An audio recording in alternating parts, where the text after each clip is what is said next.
ne peux pas connaître Christ, la réalité, et vivre dans la dépression, dans ces choses-là. Je ne sais pas, ça fait 40 ans que je suis dans l'affaire, je ne vois pas. Je ne sais pas qui va me rendre dépressif. Je ne sais pas comment on va me rendre dépressif. Parmi ces recevons notre orateur, le pasteur Mamadou Philippe Karambiri. Gloire à Dieu. Gloire à Dieu. Gloire à Dieu. Notre force dans le combat, chez Jésus le roi des rois. Oh,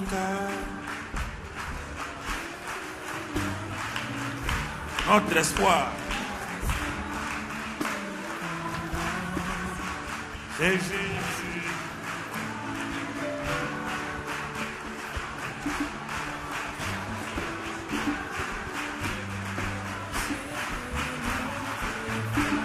Une fois encore.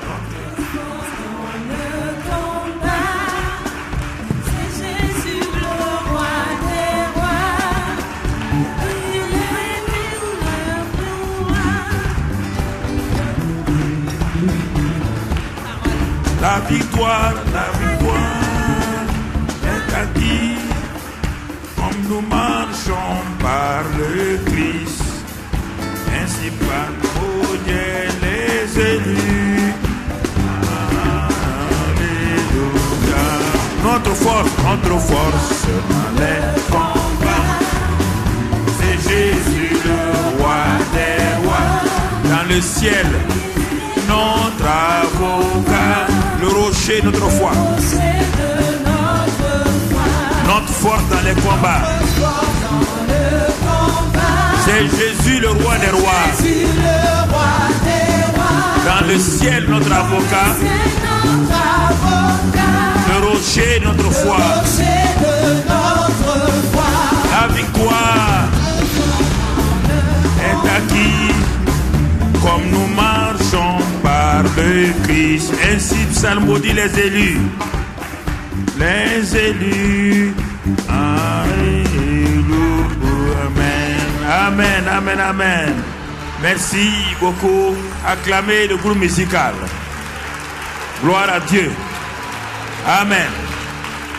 Vous allez vous asseoir dans la présence de Dieu. Vous allez vous asseoir dans la présence de Dieu. Merci beaucoup, groupe musical. Que Dieu vous bénisse abondamment. Je bénis le Seigneur.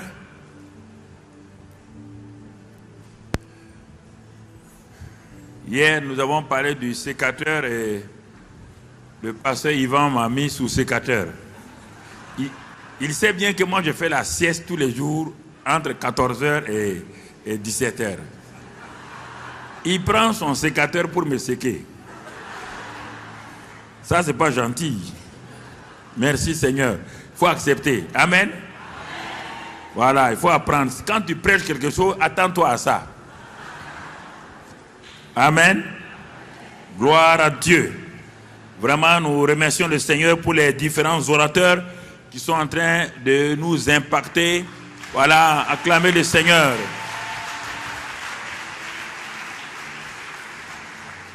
Parce que chaque personne a une onction, un dépôt que Dieu met en elle et pour agir vraiment, pour compléter les uns les autres. Chacun est unique sur la terre et c'est cette unicité-là qui fait que nous sommes vraiment complémentaires. Donc que le nom du Seigneur soit béni. Alors, cet après-midi, nous allons continuer. Nous avons vu, on va quitter quand même le monde des sécateurs, parce que si on reste là-bas, beaucoup seront découragés, ils ne vont plus aller de l'avant. Bon, pendant 2 jours, que ce soit moi-même ou le pasteur Yvan, on a parlé beaucoup de morts, de sacrifices, on a parlé de toutes ces choses-là. On va voir maintenant, cet après-midi, un autre aspect, on va avancer, on va faire un pas de plus. Et pour cela, mon titre ce soir, c'est Vivre Christ. Vivre Christ, c'est être un témoin revêtu de puissance. Alors, c'est cela que nous allons voir cet après-midi. C'est vrai, Quand tu es crucifié, tu le sais, tu as la révélation, tu as l'assurance que vraiment la grâce de Dieu est sur toi, tu sais que tu es ressuscité avec Christ. Alors mon frère, ma soeur, et tu continues à prendre ta croix pour marcher avec Dieu, Dieu te dit mon enfant. Et maintenant, il faut que nous voyons ensemble ce pourquoi tu es venu sur la terre, ce pourquoi je t'ai créé. Nous allons voir ensemble, nous allons progresser. Et c'est là que tu vas découvrir que effectivement, si tu n'as pas eu ce fondement très important sur ta mort avec Christ, le vieil homme, si tu n'avais pas eu cette révélation que tu as été crucifié et que tu as été enseveli et ressuscité avec Christ, si tu n'as pas la conviction que maintenant en marchant chaque jour, alors tu dois toi-même te mortifier, tu dois même toi-même mourir à toi, à tes intentions, renoncer. Alors en ce moment-là, Dieu commence à s'intéresser à toi de façon particulière. Il n'attend pas que tu sois parfait. Dieu n'attend pas la perfection. C'est sa perfection qui nous aide à aller de l'avant. Frères et sœurs, Dieu n'attend pas, jusqu'à présent, vous n'avez pas entendu dans ma bouche que Dieu a voulu que vous soyez parfait. Si c'est ça là, Dieu ne pourra pas utiliser aucun homme sur la terre. Aucun homme n'était prêt, mais il nous donne des choses pour avancer, pour progresser, pour aller de l'avant. Et quand nous comprenons ces choses-là, alors Dieu commence à nous utiliser. Et c'est pourquoi, alors, bien que nous ayons compris ces choses dans les 2 jours qui nous restent, c'est-à-dire aujourd'hui et demain, nous allons avancer un peu plus pour que nous puissions aller de l'avant. Alors, au moment où, mon frère, ma soeur, tu es dans ce processus-là, de la mort à soi-même, du renoncement, de la crucifixion de ta chair, Dieu ne va pas te laisser rester dans ça, commencer à t'apitoyer sur toi-même. C'est en ce moment qu'avec étonnement, tu te rends compte qu'il s'intéresse à toi. Toi, tu t'appuies toi sur toi, tu penses que tu n'as rien fait de bon encore, tu n'es même pas capable. C'est en ce moment que ce Dieu tout-puissant là commence à s'intéresser à toi de façon particulière. Parce qu'il veut que tu sois son partenaire pour gagner des âmes sur la terre. Il veut que tu puisses entrer dans son ministère à lui, parce que tu n'as pas de ministère. Nous avons le ministère de Jésus. Nous sommes là-dedans, nous sommes co-ouvriers. Il n'y a pas personne qui a un ministère indépendant, autonome. Nous sommes seulement des co-ouvriers avec Christ. En ce moment-là, mon frère, ma soeur, il vient vers toi et il commence à dire, mon fils, ma fille, lève-toi et regarde autour de toi. Regarde attentivement autour de toi. Regarde ces foules qui sont là régulièrement, que tu fréquentes. Tu les rencontres au travail. Tu les rencontres dans les supermarchés. Tu les rencontres dans tes bureaux, à l'université, au lycée. Tu les rencontres dans les places publiques. Il dit, regarde-là comment elles sont. Regarde ces foules parisiennes, ces foules bruxelloises. Regarde ces foules niçoises, d'où tu viens. Regarde ces foules canadiennes, ces foules américaines, ces foules qui viennent des Caraïbes. Regarde-les attentivement. Est-ce que tu peux être simplement heureux au milieu de ces gens-là qui sont languissants, abattus, sans aucun espoir? Alors c'est en ce moment que Dieu commence à te mettre un peu mal à l'aise, que tu comprennes. C'est comme la mère aigle, l'aigle royal du Canada. Quand les aiglons sont là au début, qu'est-ce qu'elle fait? Elle met beaucoup de paille vraiment douce, de l'herbe très bien pour que les aiglons soient à l'aise. Mais au fur et à mesure que cette mère aigle-là s'aperçoit que ces aiglons sont arrivés à un stade pour être utiles, pour aller voler, qu'est-ce que cette mère fait? Elle commence à enlever tout ce qui est doux pour les éviter, tout ce qui est de confort, et elle amène elle-même des épines. Des épines. Un oiseau, regarde comment? Des épines. Parce qu'elle sait que tant qu'ils seront dans la douceur, ils ne vont jamais voler. Et maintenant, quand les aiglons se tournent, vont d'un côté du nid, l'autre côté, ils sont piqués. Ils commencent à crier. C'est-à-dire qu'il leur montre qu'ils ne peuvent pas rester dans cet endroit-là de façon durable. Ils ne sont pas nés pour rester dans des nids. Ils ne sont pas nés, ils sont des aiglons, mais ils ont tout en eux. Ils doivent obligatoirement voler. Ils doivent voler et jouer leur rôle, leur partition sur la terre. C'est en ce moment, mon frère, ma soeur, qu'un jour, elle les prend, quand ils sont mal à l'aise maintenant, elle les prend sur ses ailes, elle vole très haut. Quand elle a volé très haut, brusquement, à plusieurs kilomètres, donc elle ferme ses ailes. Quand elle ferme ses ailes, les aiglons sont en train de faire une chute libre. Et c'est en ce moment, dans ces cris-là, que chaque aiglon va ouvrir ses ailes, commencer à savoir qu'elle est comme la maman, elle peut voler comme la maman, elle peut faire textuellement comme la maman. C'est ainsi. Alors, si les animaux, les oiseaux, ont cette capacité de discerner les choses, et Dieu, dans sa grâce, nous a sauvés. Nous sommes des aiglons, puisque notre maître s'appelle l'aigle royal. Nous sommes des aiglons. Il nous dit maintenant, il nous a mis dans des situations de confort. Il nous a fait naître de nouveau, nous avons la joie, nous avons la paix. Et maintenant il dit, mais mon ami, ce n'est pas pour ça que je t'ai sauvé. Il dit, regarde autour de toi, des multitudes. N'oubliez pas que Jésus a quitté son confort céleste. Il faut bien comprendre cela. Si tu veux comprendre l'évangile et tu veux comprendre le message, comprendre d'abord que Jésus a quitté son confort céleste, où Dieu ne mange pas, où il ne boit pas, où il ne dort pas, il ne se repose pas, parce que Dieu ne se fatigue pas. Il a quitté ce confort-là, il s'est dépouillé de cette nature-là, bien qu'il soit la sémence de Dieu, il est venu sur terre dans un inconfort. Il est venu sur la terre. Pourquoi? Alors, Jésus est notre modèle. On peut faire autrement. Si lui, il a quitté le ciel pour dépendre des hommes, s'il a quitté le ciel pour manger comme des hommes, pour dormir comme des hommes, pour aller donc faire ses besoins comme les hommes, tu dois te dire, mon ami, toi tu es né sur cette terre-là. Lui, il a quitté très loin pour venir sauver l'humanité. Il ne s'est jamais soucié de ses besoins.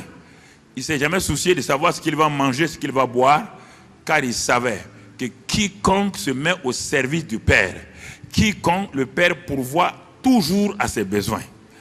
Jésus, chaque fois que Jésus partait pour prier et jeûner, c'était pour comprendre la volonté du Père. C'était pour savoir qu'est-ce que le Père a moi pour l'étape suivante. Qu'est-ce que le Père veut pour moi pour l'étape suivante. Et pour même prendre ses 12 disciples. Alors qu'est-ce que Jésus a fait? Il a passé une nuit, une veillée de prière nocturne, tout seul sur la montagne. Il y avait déjà des milliers de gens qui le suivaient. Mais il a passé une veillée pour choisir les 12. Mais regardez les 12 qu'il a choisis là. Quand on les regarde naturellement, il n'y a aucun qui soit bon parmi eux. Et ça, c'est important que nous comprenions. Nous tous, en tant que chrétiens d'église, en tant que pasteurs d'église, si tu veux t'attendre à avoir des bons gens avec toi, tu seras simplement séduit.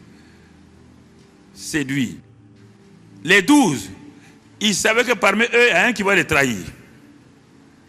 Ils savaient qu'aucun n'avait la capacité, ni la foi pour le suivre. Mais il dit qu'il les a choisis pour être avec lui. Parce que pourquoi? Il savait que lui-même, pour faire l'œuvre de son Père, il a reçu une capacité surnaturelle. Il était fils de Dieu. Il est né par le Saint-Esprit, conçu et né par le Saint-Esprit. Mais il a fallu, mon frère, ma soeur, ce que nous allons voir aujourd'hui, vivre Christ. Christ, ça veut dire oint. Vivre Christ, ça veut dire vivre l'onction dans toutes ses dimensions. Le mot Christ veut dire oint, Messie oint, celui qui a été oint. Alors, s'il est venu te sauver, Jésus le Sauveur, il est venu, il est mort avec toi, il est ressuscité avec toi pour te sauver. Maintenant, il vient vivre en toi en tant que loin. Par le Saint-Esprit, Il vient vivre en toi pour t'aider, comme le Père l'a aidé lui-même dans son ministère. Alors, c'est pourquoi mon frère, ma soeur, chaque fois Dieu dit aux hommes incapables, des gens qui ne sont pas vraiment qualifiés, il leur dit, va avec cette foi que tu as, mais va avec cette force que tu as. Si vous comprenez cela, vous n'allez jamais vous décourager dans les situations. Jamais vous décourager. Il dit à Moïse, qu'as-tu dans la main? Moïse connaît la puissance de frappe de l'Égypte. Il était vice-pharaon et il devenait être pharaon. Il sait que c'est la puissance militaire, économique, politique du monde entier. Et Dieu veut l'envoyer en Égypte pour faire sortir son peuple de la main de pharaon. Dieu demande à Moïse, qu'as-tu dans ta main? Il dit un bâton. J'ai une verge. Comprenez cela, frère. Dieu n'a pas besoin que tu sois fort d'abord. C'est lui qui est fort. Dieu n'a pas besoin que tu sois parfait. C'est lui qui est parfait. Dieu n'a pas besoin, il a besoin simplement que tu lui donnes ta faiblesse. Il a besoin que tu comprennes que quand tu lui donnes ta faiblesse, alors lui, son esprit va venir en toi pour t'aider et pour te faire avancer. Alors, Moïse, Dieu dit, ah bon, Moïse, tu penses que tu as un simple bâton? Jette-le, il l'a jeté. C'est avec ce bâton que Dieu dit à Moïse, va, je mets des signes dans tes mains, dans ce bâton-là, moi-même je décide de mettre mes signes et mes produits dans ce bâton-là. Moïse, écoutez-moi frères et sœurs, quand un homme est changé radicalement, Moïse a rencontré donc Dieu au buisson ardent. Tout ce qui était à Moïse, la culpabilité, le complexe d'infériorité, le passé qui le rattrapait. Il y a des gens qui ne sont jamais guéris. S'il y a un homme qui ne peut pas être guéri, c'est bien Moïse. Il a été blessé, il a été rejeté, tout. Mais quand il s'est arrêté devant le buisson ardent, dans la présence de Dieu, le problème c'est que les gens, quand ils s'en vont prier, au lieu de s'attendre à Dieu. C'est différent, aller prier et s'attendre à Dieu. Aller prier, c'est un monologue. Vous parlez à quelqu'un, vous n'attendez rien. S'attendre à Dieu, c'est d'aller et de rester là dans le silence. Laissez le Saint-Esprit qui est en vous. Commencez à adorer Dieu. Vous allez commencer à voir que Dieu a des choses, il y a longtemps qu'il voulait vous dire. Mais comme vous venez, vous saturez ses oreilles avec vos besoins. Et vous ne l'écoutez pas, alors chaque fois, vous dites que Dieu ne vous a pas écouté. C'est d'abord Dieu, savoir s'attendre à Dieu, écouter la voix de Dieu pour aller de l'avant. C'est ça qui fait, dans le ministère, la force d'un homme de Dieu. Moïse est parti avec toute la puissance de Pharaon. Tu as déjà vu un soldat égyptien sortir une épée pour piquer Moïse? Quand il a défié Pharaon plusieurs fois, tu as déjà vu un soldat qui l'a menacé? Je veux que vous compreniez là. Quand la présence de Dieu est avec vous, ils ont tout fait. Ils ont tout fait. Les magiciens sont intervenus. Mais tu as vu que Moïse a eu peur? Plus jamais. Gédéon, c'est la même chose. Un enfant qui était aussi rejeté, qui était complexé. Dieu dit, Gédéon, va avec cette force que tu as. Mais Gédéon dit, mais où est cette force-là? Le problème, c'est que vous voulez toujours sentir les choses. Vous voulez voir, il dit, va avec cette force que tu as. Cette force-là est en relation avec la présence de Dieu. Quand il a dit, je suis avec toi. Quand Dieu est avec toi, la force est avec toi. La puissance est avec toi. L'onction est avec toi. Le revêtement est avec toi. La gloire de Dieu est avec toi. Et tu avances au fur et à mesure, mon frère. Vivre Christ, c'est vivre la puissance, le revêtement de puissance. Vivre Christ, mon frère, c'est vivre la gloire de Dieu dans ta vie, malgré ta faiblesse. Si Dieu devait attendre que les gens soient parfaits, il n'utilisera personne sur cette terre-là. Je ne sais pas qui.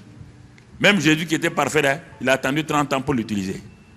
Donc, mon frère, ce qui est important, dès que tu es sauvé, tu comprends le processus. Comment tu dois avancer, tu dois tout de suite, et puis Dieu mettra autour de toi, comme je l'ai dit hier, il mettra des gens autour de toi. Ces gens-là vont t'aider à te corriger toi-même. Il y a des gens même que quand tu as envie de les chasser, ils vont dire je ne pars pas. C'est le ministère de mon papa. Tu veux qu'il parte où? Ce n'est pas ton ministère.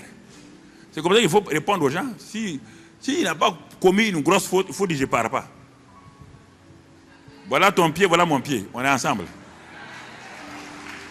Mets-le sous discipline. Mets-le sous discipline. Sanctionne-le et relève-le. Ça, c'est très important. Alors, bien-aimés frères et sœurs, ce sont des choses qui peuvent nous aider pour que nous puissions progresser et aller de l'avant. Alors, c'est pourquoi cet après-midi, je veux que tu me suives. Je vais aller pas à pas avec toi pour t'aider à aller de l'avant et à progresser. Donc, nous allons voir d'abord, puisqu'on a dit que le revêtement de puissance, on va voir Jésus, le témoin du Père. Le témoin du Père sur la terre. On dit que le témoin qui est dans le ciel, Dieu a dit, vous recevrez une puissance et vous serez mes témoins. Mais il avait dit, ça c'est Jésus qui l'a dit à ses disciples. Mais Jésus a été le premier témoin. Si Jésus a dit que nous, en tant que témoins, nous devons recevoir une puissance quand le Saint-Esprit viendra, ça veut dire que lui-même il a commencé par ça. Tu ne peux pas vivre la vie chrétienne tout le temps, parler simplement, oui, il doit me crucifier, il doit faire ceci ou cela, mais Dieu dit, mais tout ça c'est pourquoi? Mon fils a été crucifié pour faire quoi? Pour sauver les gens. Toi aussi, suis ce même chemin-là. Suis ce même chemin-là. Ce que je vais te dire là, ça va t'aider pour progresser, pour aller de l'avant, afin que la gloire de Dieu puisse se manifester dans ta vie. Alors, regardons bien Jésus. D'abord, premier élément, 30 ans, il va dans la synagogue. Il suit Marie, sa mère. Il rentre dans la synagogue pendant 30 ans. Depuis qu'ils sont revenus de l'Égypte et tout. Il va dans la synagogue, il voit des malades. Rien. Il faut que tu comprennes ça. Il a vu des malades. Pendant les 25 ans de sa vie, quand il a commencé à être conscient des choses mauvaises, il a vu des malades. Il a assisté à des enterrements pendant les 30 ans. Il ne pouvait rien faire. Il a vu les démoniaques là. Il ne pouvait absolument rien faire. Il ne va pas aller prendre les traditions. On dit que Jésus fait des miracles dans son berceau. Jésus n'a jamais fait un miracle dans son berceau. Ça, c'est les traditions. Ça n'a rien à voir dans la Bible. Écoute-moi, frères et sœurs, il faut suivre ça. Il n'a fait aucun miracle. Rien. Il était frustré, il savait qu'il est venu sur la terre pour sauver les hommes. Il connaissait bien son ministère. Il savait qu'il est là uniquement pour glorifier le nom du Père. Mais il ne s'est pas lancé comme cela dans le ministère en disant je vais commencer maintenant. Non. Dans la Bible, il y a 3 termes pour le temps. Le chronos, chronologie, le kairos et le pléro. On te dit que c'est au temps convenable. Au temps convenable. Pas dans le kairos. Pas dans le chronos que Jésus a agi. Jésus est venu dans le temps chronos. Et là, on parle qu'il est venu 730 ans après la prophétie d'Ésaïe. Ça, c'est le chronos. Et le kairos, il est né à Bethléem, au temps de tel roi. Et le pléro va se passer maintenant dans le Jourdain. Le maintenant de sa vie, de son ministère, vont se dérouler. Le Fils de Dieu, il est Fils de Dieu depuis sa naissance. Il est le Fils de Dieu depuis sa conception dans le sein de Marie. Il est le Fils de Dieu. Fils de Dieu, mon frère, ma soeur, il est Fils de Dieu dans toute cette situation-là. Il n'a pas changé. Rien. Mais, mon frère, c'est dans Luc 3, 21 qu'on va voir. Luc 3, 21, la Bible nous dit, dans ce passage-là, ce que je vais te donner, c'est pour que tu saisisses. Et que, si tu laisses cet aspect-là, mon frère, ta vie sera inutile sur la terre. Tout le peuple se faisant baptiser, Jésus fut aussi baptisé, et pendant qu'il priait, le ciel s'ouvrit. Toute la vie de Jésus commence par ce temps où il est parti trouver son parent Jean-Baptiste. Il l'a baptisé d'eau et il a prié. Quand il est sorti de l'eau, il a prié. Et il savait que la prière a un effet sur le ciel. Il n'a pas prié pour ses besoins. Il a prié pour que le plan de Dieu, ce que Dieu a prévu, C'est pour que quand tu pars prier, il faut savoir qu'est-ce que tu vas aller demander dans la prière. Il y a les choses prioritaires, il y a les choses secondaires. Il a prié et le ciel s'ouvrit. Et quand le ciel s'est ouvert, le Saint-Esprit descendit sur lui sous une forme corporelle comme une colombe. Et là où il y a le Saint-Esprit, il y a toujours la voix du Père. Vous ne pouvez pas dire que vous avez le Saint-Esprit et vous n'entendez jamais la voix du Père. C'est impossible. Car le Saint-Esprit transporte la personne et la voix donc du Seigneur Jésus-Christ et le Père. Il transporte. Quand Jésus était sur la terre, par le Saint-Esprit, le Père était en lui. Maintenant, toi et moi, quand nous aussi nous sommes remplis du Saint-Esprit, alors nous avons par le Saint-Esprit le Père et le Fils qui sont en nous. Et ils veulent faire quoi? Ils veulent nous parler. Dans Romains 8, verset 16 et verset 14, il est dit quoi? Il dit le Saint-Esprit témoigne à notre esprit que nous sommes enfants de Dieu. Il témoigne. Et le Saint-Esprit ici a amené la voix du Père à témoigner. Il dit tu es mon fils bien-aimé. Et là, il y a une garantie totale, une confiance. Dieu voulait donner à son fils que jamais, malgré tout ce qu'il va rencontrer sur la terre, qu'il ne doute en aucune façon qu'il est le fils de Dieu, le fils bien-aimé du Père, et que toute l'affection du Père est en lui. Et c'est ça qui fait que le diable arrive à faire douter beaucoup de chrétiens sur parce qu'ils lient leur identité aux actes de péché qu'ils ont commis. Les actes de péché n'enlèvent pas ton identité de fils. Non. Non, mon frère. Si c'est ça là, à la veille de ta mort, si tu pêches, si tu crois ça, tu auras des problèmes. Le péché empêche le Saint-Esprit de se mouvoir puissamment. Mais ça n'enlève pas ta nature de fille de Dieu. Écoute ça très bien. Alors, le Saint-Esprit est venu et la voix du Père a retenti.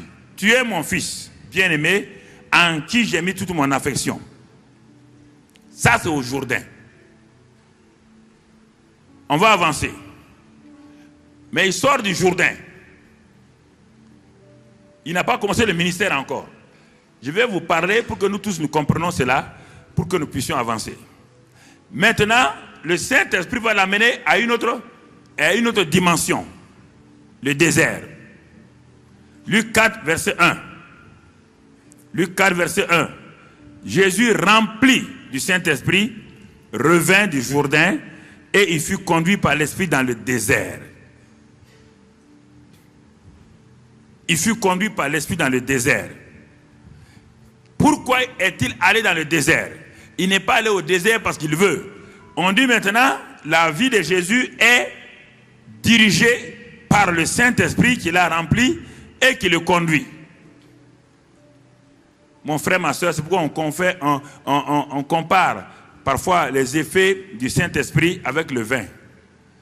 Quand un homme est rempli de vin, quand il est rempli de vin, c'est le vin qui le conduit. Le vin le conduit naturellement et le vin lui fait faire des choses terribles. Voici cet homme qui n'a jamais parlé mal à sa belle-mère. Mais dès qu'il est rempli de vin et il est contrôlé par le vin le conduit, il vient trouver sa belle-mère et puis il commence à parler bizarrement. Il dit, belle-mère, si tu ne fais pas attention, fais attention à moi. Hein? En ce temps, il balance comme ça. La belle-mère regarde ce monsieur, elle dit, mais qu'est-ce qu'il y a? Il dit, non, moi je ne joue pas. Hein? Ah oui, tu vas voir ici, tu vas voir. Il est contrôlé par quoi? Le vin. Ce dont tu es rempli va te conduire. Écoute-moi très bien. Si la haine te remplit, tu vas haïr tout le monde autour de toi. Tu ne peux pas faire autrement. Tu vas justifier les choses, non, rien. La haine te remplit, c'est de l'abondance du... Que la bouche fait quoi? Que le corps fait quoi? Le corps agit. Tu peux dire, telle personne, non, tu savais, telle femme là comme ça. Dieu te regarde, Dieu dit, ma fille, tu es rempli de haine, tu es rempli de rancune, tu es rempli d'amertume. Il ne faut pas discuter. Viens humblement devant moi, répands-toi. Je vais enlever cette remplie d'amour. Un point, c'est tout. Le reste là, les gens aiment discuter. Les gens aiment dire, ah non, il y a ça, il y a... Non, non.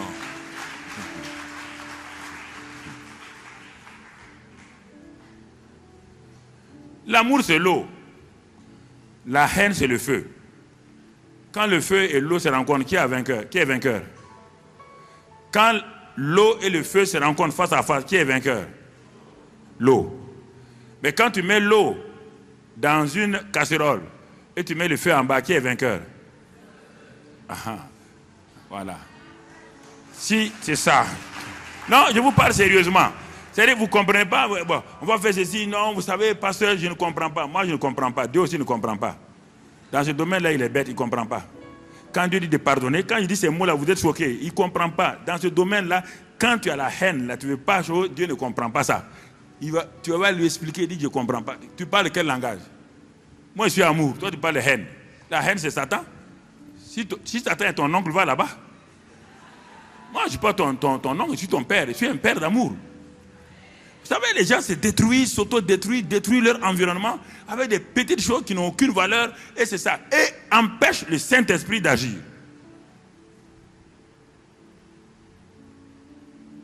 Empêche le Saint-Esprit d'agir. Il est rempli, conduit par le Saint-Esprit dans le désert, où il fut tenté par Satan. Mais dans le désert, il n'y a pas que seulement Satan. On ne t'a jamais dit ce que Jésus a fait dans le désert. Les 40 jours. Si tu es intelligent, tu dois savoir. Tu crois qu'il est rentré le premier jour dans le désert, Satan est venu le tenter, deuxième jour, il a tenté, troisième jour, il a tenté, quatrième jour, il a tenté. Non. Dans le désert, c'était l'endroit idéal pour entendre la voix du Père, pour savoir ce que le Père a pour lui, le plan du Père. C'est ça. Il était là dans le désert, il écoutait la voix, il s'est libéré dans le jeûne, dans la prière.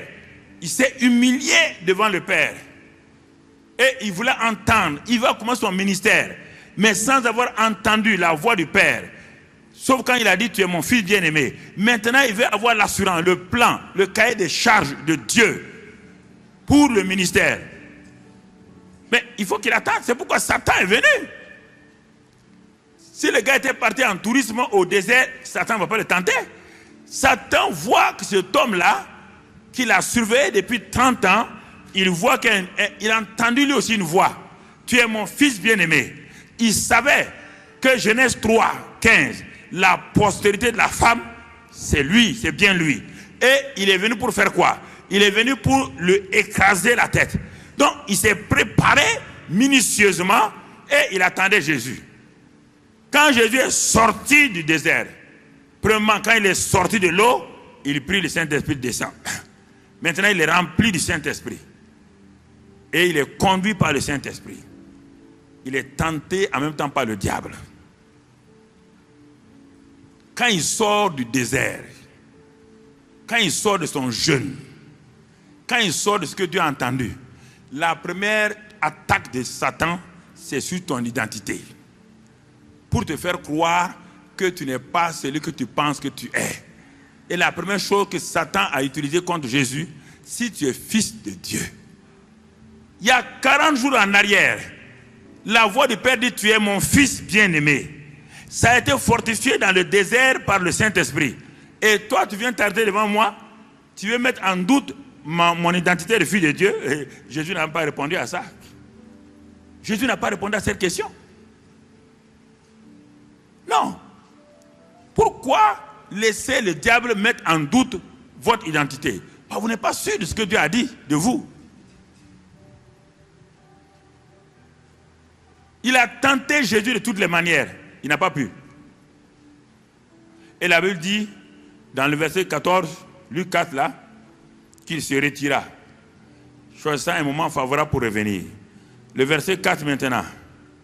Le verset 4, mon frère, quand on regarde ce qui se passe, il est sorti.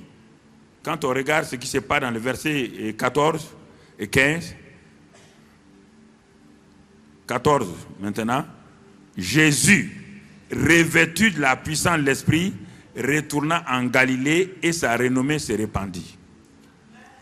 Je voulais que vous compreniez cela parce que souvent, avec nos racines pentecôtisantes, je ne parle pas de dénomination, nos racines pentecôtisantes, je ne parle pas d'église de Pentecôte, je parle de nos racines pentecôtisantes, nous avons tout juste ramené le baptême du Saint-Esprit au parler en langue. Il y a combien de parlers en langue qui sont des peureux? Combien de parlers en langue ne peuvent même pas s'arrêter devant un démon? On te dit, le Saint-Esprit est descendu sur Jésus. Le Saint-Esprit l'a rempli.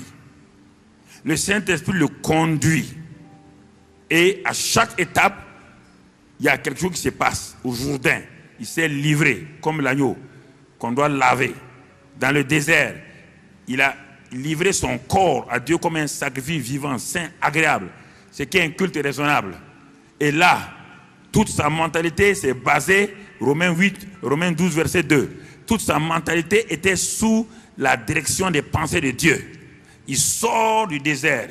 Maintenant, Dieu a dit, maintenant, tu es revêtu de la puissance du Saint-Esprit. Revêtu. Mais comme les chrétiens se sont arrêtés à mi-chemin, dès qu'ils ont parlé en langue, ils n'étudient plus la Bible pour savoir si le parler en langue. Tout le monde dit oui, c'est le signe initial. D'accord, disons que c'est le signe initial. Et après, et la suite. Et la suite. Et la suite. Tu l'as vu? Il est rempli, ça lui permet, il est contrôlé par le Saint-Esprit. Le Saint-Esprit l'amène à utiliser la parole pour résister à Satan. Ça c'est Luc 4, verset 1 jusqu'au verset 5, 6. Maintenant, quand il est revêtu de la puissance d'en haut, regardez, c'est autre chose. Ce n'est plus Satan. Le ministère commence. Il dit, maintenant, mon frère, ma soeur, il est écrit là que Jésus, revêtu de la puissance d'en haut, et sa renommée s'est répandue dans tout son alentour. Sa renommée. Il n'a pas fait de publicité. Sa renommée se répandit. Je voudrais te parler, tu es chrétien. Mais tu es chrétien pourquoi? Voilà le but. Pourquoi tu es chrétien? Tu peux te mortifier, c'est bien. Mais le but de ta mortification, c'est pour faire quoi? C'est pour que le Saint-Esprit t'utilise mieux pour atteindre les gens, pour atteindre les nations, pour atteindre les malades, atteindre ceux qui souffrent. Ceux qui souffrent, mon frère. Mais si tu ne fais pas ça, comment tu vas faire? L'onction a enseigné Jésus. L'onction a donné des instructions à Jésus. L'onction a donné la connaissance à Jésus. Dans 1 Jean 2, 27, il est dit que l'onction nous enseigne. L'onction nous donne la connaissance. L'onction a donné toutes ces choses-là à Jésus. Et ça lui a permis de résister à Satan. Mais ce n'est pas suffisant. L'onction n'a pas été donnée pour ça. Non, mon frère. Ça, c'est pour ton équipement personnel. Attendre devant le Père. S'attendre au Père. Attendre la voix du Père. Et quand il sort du désert, comme je l'ai dit, quelque chose va se passer. On va nous le montrer, mon frère, dans Acte 10, 38. Acte 10, 38. Acte 10. Vous savez, Pierre résume. Pierre a suivi Jésus depuis ce temps-là. Il résume son ministère. Vous savez comment Dieu a oint du Saint-Esprit et de force Jésus de Nazareth, qui allait de lieu en lieu faisant du bien et délivrant tous ceux qui étaient sous l'emprise du diable, car Dieu était avec lui. Voilà tout le ministère de Jésus. Vous voyez bien? Tout son ministère est résumé dans ça. Là. Mais en ce temps-là, ce Jésus-là continuait à contrôler chaque aspect de sa vie. Les tentations étaient toujours là. Les épreuves étaient toujours là. Les insultes étaient toujours là. Les moqueries étaient toujours là. Il faut savoir faire les deux choses à la fois. Au moment où on se manque de toi, même quand tu es en train de faire le ministère, Jésus n'a pas, c'est pas plein. Il a continué à opérer. Il n'a pas dit, vous savez, Père, tu vois, ça ne va pas, les gens s'opposent à moi, même les pharisiens ne sont pas d'accord avec moi, les scribes ne sont pas d'accord, à cause de ça, je vais abandonner. Non. Rempli du Saint-Esprit. Rempli du Saint-Esprit. Regarde dans Acte 2, 4. Acte 2, verset 4. Regarde ce que les disciples, ils furent remplis du Saint-Esprit et se mirent à parler en d'autres langues selon que l'Esprit leur donnait de s'exprimer. Tout le monde s'arrête là, mais on ne doit pas s'arrêter là. Ils furent remplis du Saint-Esprit. Ils ont parlé en langue. Ce n'est pas fini.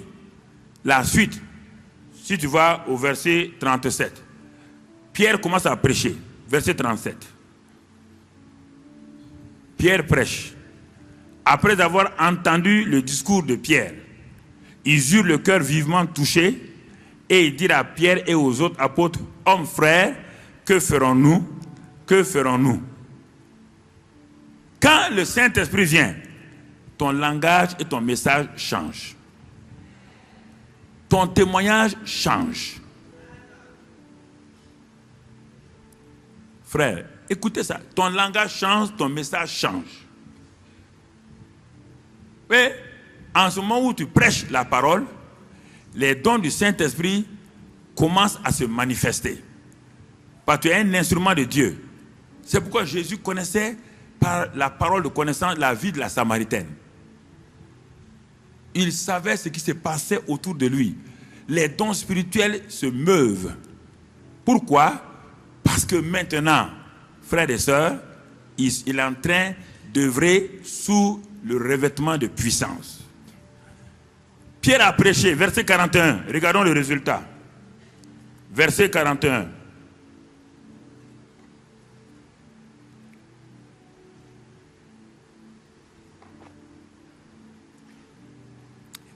Ceux qui acceptèrent sa parole furent baptisés, et en ce jour-là, le nombre des disciples s'augmenta d'environ 3000 âmes.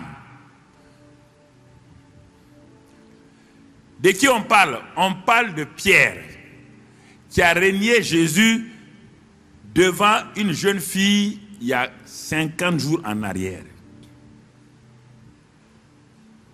Bien-aimés frères et sœurs, quand le revêtement, c'est pourquoi je vais doucement, pour que tu comprennes, quand le revêtement du Saint-Esprit est là, et tu te laisses guider par lui, là où tu avais échoué. Moïse avait échoué dans la délivrance. Moïse il revient plus tard, c'est lui qui libère son peuple. Pierre a échoué. Il a dit qu'il ne connaît pas Jésus. Voici le même Pierre qui revient. Pourquoi beaucoup de chrétiens ont leurs parents qui ne sont pas convertis? Pourquoi beaucoup de chrétiens ont leur famille qui ne connaissent pas Dieu? Pourquoi beaucoup de chrétiens n'affectent pas leur quartier? Parce que c'est à cause de ça là. Celui qui est revêtu là, il s'appelle Pierre. Ce n'est pas un homme excellent. C'est un traître. C'est un homme qui a trahi, qui a dit qu'il ne connaît pas Jésus. Alors, si vous voyez ça, il y a de l'espoir pour vous. Il y a un espoir pour vous.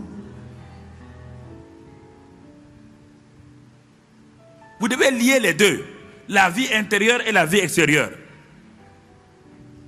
Tu comprends? Acte 6. Regardons autre personne. Ça, c'est des diacres. On a élu des diacres. Et l'un des diacres là s'appelle, Acte 6, verset 5. Et l'un des diacres s'appelle Étienne. Étienne. Cette proposition plut à toute l'assemblée. Ils élurent Étienne, homme plein de foi et d'Esprit Saint, Philippe, Procore, etc. Et ils leur imposèrent les mains. Ils ont élu Étienne. Verset 8. Étienne plein de grâce et de puissance, qui, un diacre, faisait des prodiges et de grands miracles parmi le peuple. Parce que vous croyez que leur nom se trouve dans la Bible, ils sont exceptionnels. Non.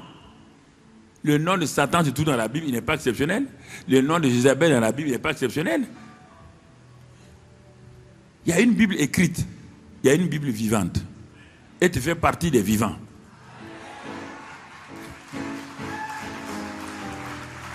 Ton nom est inscrit dans les cieux. Ton nom est inscrit dans les cieux pour que tu ailles de l'avant. Tu vois, Étienne, regarde-le dans ce passage-là, versets 8 à 10. Étienne, plein de grâce et de puissance, faisait des prodiges et des grands miracles parmi le peuple. Et ensuite, quelques membres de la synagogue dite des affranchis, de celle des Cyrénéens et de celle des Alexandrins, avec des Juifs de Cilicie et d'Asie, se mirent à discuter avec lui. Mais ils ne pouvaient résister à sa sagesse et à l'esprit par lequel il parlait. Pourquoi? Regarde la suite. Alors il subordonnait, il ne peut pas résister. Qui? Ça, c'est le premier diacre, Étienne. La caractéristique, c'est le Saint-Esprit est sur lui, il est revêtu de puissance, il est revêtu de foi. Regardons un autre diacre qui était là avec lui, il s'appelle Philippe. C'est pour vous décomplexer que vous ne croyez pas qu'il y a des grands hommes de Dieu, il y a des grandes femmes de Dieu, que vous n'êtes rien. Ce n'est pas vrai. Regardons Philippe. Philippe. Acte 8, verset 4. Ceux qui avaient été dispersés allaient de lieu en lieu, annonçant la bonne nouvelle de la parole. Philippe étant descendu dans la ville de Samarie, il prêcha le Christ. Il prêcha le Christ. Les foules tout entières étaient attentives à ce que disait Philippe lorsqu'elles apprirent et virent les miracles qu'il faisait. Lorsqu'ils virent les miracles, qui? Philippe. Il n'est pas apôtre. Il n'est pas un appelé. Il est choisi par les responsables, par l'Église. Il a été élu par l'Église. Les foules tout entières étaient attentives à ce que disait Philippe lorsqu'elles apprirent et virent les miracles qu'il faisait. Pourquoi? Philippe avait un message. Quand l'onction de Dieu est sur vous, vous devez avoir un message. Le message du royaume et du nom de Jésus. Si vous voulez bouleverser les villes, vous devez avoir ce message-là. Si vous voulez bouleverser vos quartiers, l'onction, la parole de Dieu sont les deux qui vous permettront de toucher les gens. Ensuite, mon frère, regarde même un magicien a été converti. Regardons maintenant, le pouvoir a changé de main. Je ne vais pas trop vous retenir parce que demain, je crois que j'ai une rencontre avec certains responsables. Le pouvoir va changer de main. Luc 4, verset 31 à 36. Maintenant que Jésus descendait à Capernaum, ville de la Galilée, et il enseignait les jours du sabbat. On était frappé de sa doctrine car il parlait avec autorité. Il se trouva dans la synagogue un homme qui avait un esprit de démon impur et qui s'écria d'une voix forte. « Ah, qu'y a-t-il entre nous et toi, Jésus de Nazareth? Tu es venu pour nous perdre. Je sais que tu es le Saint de Dieu. » Jésus rentrait dans cette synagogue-là, personne ne lui disait ça, aucun démon ne lui disait. Mais par le revêtement du Saint-Esprit, les démons ont vu que le pouvoir a changé de main. Les démons ont vu que cet homme qu'on appelait Jésus, Jésus-là, il y a quelque chose de spécial. Et toi aussi, c'est la même chose. C'est toi seul qui ne sais pas que le pouvoir a changé de main. Le pouvoir a quitté les mains de Satan. Puisque les démons te révèlent que le pouvoir est dans les mains de Jésus, et Jésus va te remettre ce pouvoir-là. Il va te donner ce pouvoir-là. Il va te connecter avec ce pouvoir-là. Frère, écoute ça, c'est sérieux. Verset 34-35. Jésus, Jésus le menaça disant, tais-toi et sors de cet homme. Et le démon le jeta au milieu de l'assemblée et sortit de lui sans lui faire aucun mal. Le démon va sortir. Ah, regarde la suite. Tous furent saisis de stupeur et se disaient les uns aux autres: quelle est cette parole? Il commande avec autorité et puissance aux esprits impurs et ils sortent. Qui? C'est Jésus qui est rempli, qui est revêtu du Saint-Esprit. Tu veux être un instrument de bénédiction, il faut que tu saches que le fait que Dieu t'a sauvé là, tu dois être un instrument partout là où tu dois aller. Tu dois agir avec la grâce de Dieu, tu dois agir avec la puissance de Dieu. Il arrive dans Marc 5, verset 12. Marc 5, verset 12. Marc 5, verset 12. Regardons. Et les démons du Gadarien le prièrent, disant: envoie-nous dans ces pourceaux afin que nous entrions en eux. Regardons, ils le prièrent. Et il le leur permit. Et les esprits impurs sortirent, entraient dans les pourceaux, et le troupeau se précipita des pentes escarpées, et ils se noyèrent. Alors, frères et sœurs, je voulais cet après-midi attirer votre attention sur ça. C'est un message qui est court, très court, mais vous devez vous asseoir et étudier cela. C'est pourquoi dans Acte 17, on va le dire pour terminer. Acte 17, verset 1. Acte 17, verset 1.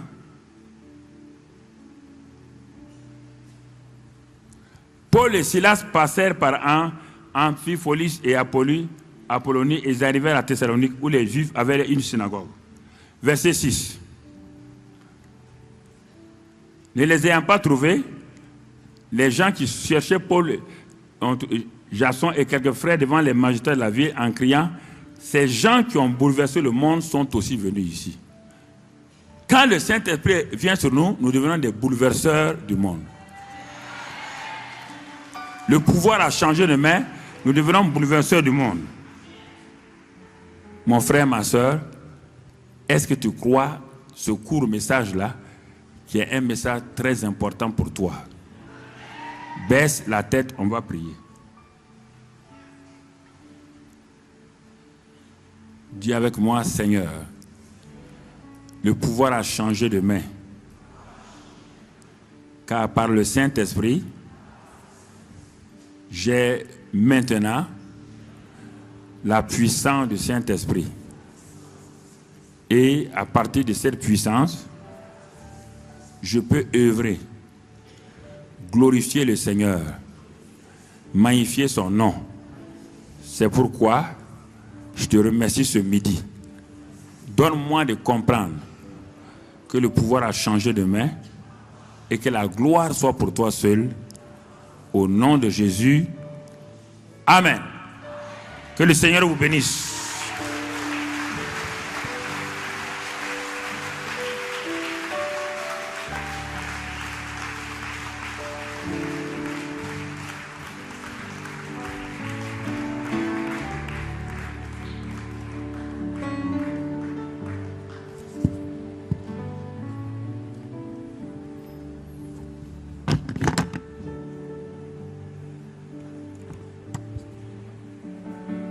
Encore acclamer le Seigneur.